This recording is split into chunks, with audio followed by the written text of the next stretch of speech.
Hey everybody, Mr. Regan here, and up to this point you've been exploring how the strength of a force affects a velocity change of an object. You did this while exploring our sim, and each time you ran a mission, you dove deeper into the cause and effect relationship between how the strength of a force can affect certain changes in velocity for an object. Now, this is very important because scientists have learned to infer about this relationship, more specifically, understanding how when one of those things changes, it affects the other.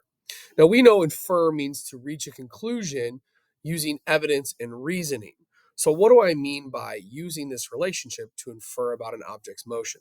Scientists are able to infer that based on certain forces, a certain velocity change can occur. So, using evidence, they can, within reason, conclude how forces and velocity affect one another. So, today we're going to dive into a modeling tool that will help us infer about the cause and effect relationship between the forces we apply on objects and the changes that those objects have. More specifically, the changes to their velocity. So, today, the modeling tool, I'm going to break down how to add forces into our modeling tool for each of our three examples, and that'll make sense once we dive in, and how to use the before and after boxes to infer about the during force box. So in the next task, you're going to start by clicking on the modeling tool, adding it to your drive, and when you get into it, it's going to look like this. And you'll notice that we have three examples. The examples are the rows in which we have an object in the before force box, during force box, and after force box. So these three are the first example, the second example are the middle row, and the third example are the bottom row. And if you notice, we have an object A, before a force is applied. We have something happen in the during force section, and then we have an after force. And if you notice, based on the velocity tails, which we can see down here, as being slow, medium, or fast, that a velocity change has occurred. Now, your job is going to be to decide what force arrow do you need and in what direction for your object A to have a starting velocity as seen here and an ending velocity as seen here.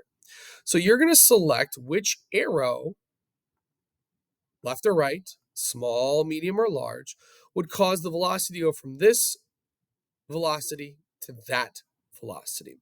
So you'll select whatever arrow you feel you need. Could be this one, could be this one, whatever. And as a scientist, you're going to use the evidence in the before and after boxes to infer about the force needed in the during box here. Once you've figured out the first one, you're then going to go to the second one.